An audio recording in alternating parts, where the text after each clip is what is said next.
ನಮಸ್ಕಾರ ವೀಕ್ಷಕರೇ, ನಿಮಗೆ ಬ್ರಹ್ಮಾಂಡ ವಿಷಯ ಯೂಟ್ಯೂಬ್ ಚಾನೆಲ್ಗೆ ಸ್ವಾಗತ. ನಮ್ಮ ಜೀವನದಲ್ಲಿ ಕೆಲವೊಮ್ಮೆ ಎಷ್ಟು ಪ್ರಯತ್ನ ಮಾಡಿದರೂ ಅದೃಷ್ಟ ಕೈ ಹಿಡಿಯುವುದಿಲ್ಲ. ಹಣ ಬರುತ್ತದೆ ಆದರೆ ಉಳಿಯುವುದಿಲ್ಲ. ಅವಕಾಶಗಳು ಬರುತ್ತವೆ ಆದರೆ ನಮ್ಮ ಕೈಗೆ ಸಿಗುವುದಿಲ್ಲ. ಇದಕ್ಕೆ ಕೆಲವೊಮ್ಮೆ ಕಾರಣ ನಮ್ಮ ಸುತ್ತಲಿನ ಶಕ್ತಿ, ನಮ್ಮ ಮನಸ್ಸು ಮತ್ತು ಮನೆಯಲ್ಲಿರುವ ಸ್ಪಂದನೆಗಳು. ಹಳೆಯ ಕಾಲದಲ್ಲಿ ನಮ್ಮ ಹಿರಿಯರು ಕೆಲವು ಸರಳ ವಿಧಾನಗಳನ್ನು ಹೇಳಿದ್ದರು. ಅವುಗಳನ್ನು ರಾತ್ರಿ ಮಲಗುವಾಗ ಮಾಡಿದರೆ ಜೀವನದಲ್ಲಿ ಅದೃಷ್ಟ ಹೆಚ್ಚುತ್ತದೆ ಎಂದು ನಂಬಿದ್ದರು. ಆದರೆ ಬಹಳ ಜನರಿಗೆ ಈ ವಿಷಯ ಗೊತ್ತೇ ಇಲ್ಲ. ಇಂದು ನಾನು ನಿಮಗೆ ಹೇಳುವ ವಿಷಯ ತುಂಬಾ ವಿಶೇಷ. ರಾತ್ರಿ ಮಲಗುವ ಮೊದಲು ದಿಂಬಿನ ಕೆಳಗೆ ಈ 3 ವಸ್ತುಗಳನ್ನು ಇಟ್ಟರೆ ಅದೃಷ್ಟ ನಿಧಾನವಾಗಿ ನಿಮ್ಮ ಕಡೆಗೆ ತಿರುಗುತ್ತದೆ ಎಂದು ಹೇಳಲಾಗುತ್ತದೆ. ಆದರೆ ಆಗಸ್ಟ್ 3 ವಸ್ತುಗಳು ಯಾವುವು ಎಂಬುದು ಗೊತ್ತಾದರೆ ನೀವು ಕೂಡ ಆಶ್ಚರ್ಯಪಡುತ್ತೀರಿ. ಹಾಗಾದರೆ ಮೊದಲ ವಸ್ತು ಯಾವುದು ನೋಡೋಣ. ಮೊದಲ ವಸ್ತು ₹1 ನಾಣ್ಯ. ಹೌದು, ಸಾಮಾನ್ಯವಾಗಿ ಕಾಣುವ ₹1 ನಾಣ್ಯವೇ. ಆದರೆ ಇದರ ಹಿಂದೆ ಒಂದು ಆಸಕ್ತಿದಾಯಕ ನಂಬಿಕೆ ಇದೆ. ನಾಣ್ಯವು ಹಣದ ಶಕ್ತಿಯನ್ನು ಪ್ರತಿನಿಧಿಸುತ್ತದೆ ಎಂದು ಹೇಳಲಾಗುತ್ತದೆ. ರಾತ್ರಿ ಮಲಗುವಾಗ ದಿಂಬಿನ ಕೆಳಗೆ ₹1 ನಾಣ್ಯ ಇಟ್ಟರೆ ಹಣದ ಆಕರ್ಷಣೆ ಹೆಚ್ಚುತ್ತದೆ ಎಂದು ಹಿರಿಯರು ಹೇಳುತ್ತಿದ್ದರು.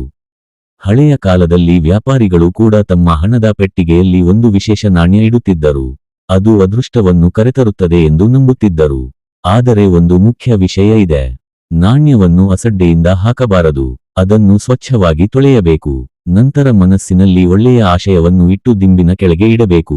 ಇದರಿಂದ ಮನಸ್ಸಿಗೂ ಧನಾತ್ಮಕ ಶಕ್ತಿ ಬರುತ್ತದೆ ಎಂದು ಹೇಳುತ್ತಾರೆ. ಈಗ ಎರಡನೇ ವಸ್ತು ಯಾವುದು ನೋಡೋಣ. ಎರಡನೇ ವಸ್ತು ಒಂದು ತುಳಸಿ ಎಲೆ.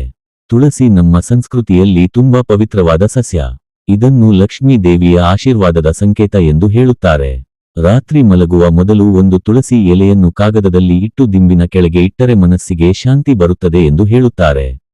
ಕೆಲವರು ಇದರಿಂದ ಕೆಟ್ಟ ಕನಸುಗಳು ಕಡಿಮೆ ಆಗುತ್ತವೆ ಎಂದು ನಂಬುತ್ತಾರೆ. ಮತ್ತೆ ಬೆಳಿಗ್ಗೆ ಮನಸ್ಸು ಚೈತನ್ಯದಿಂದ ಎದ್ದುಕೊಳ್ಳಬಹುದು ಎಂದು ಹೇಳುತ್ತಾರೆ. ಮನಸ್ಸು ಶಾಂತವಾಗಿದ್ದರೆ ಅದೃಷ್ಟವು ನಿಧಾನವಾಗಿ ನಮ್ಮ ಕಡೆಗೆ ಬರುತ್ತದೆ.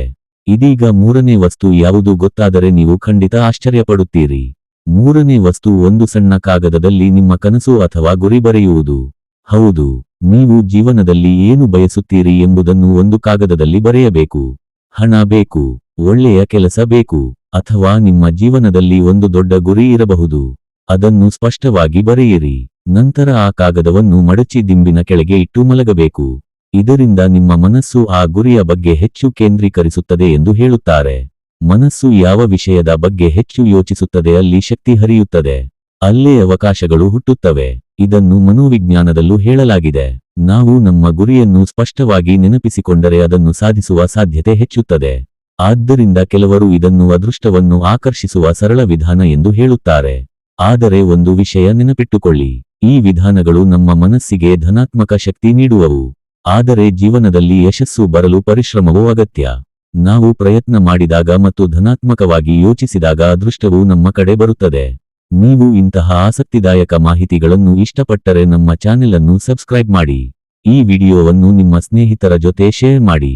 ಮತ್ತೊಂದು ಕುತೂಹಲಕರ ವಿಷಯದೊಂದಿಗೆ ಮತ್ತೆ ಭೇಟಿಯಾಗೋಣ.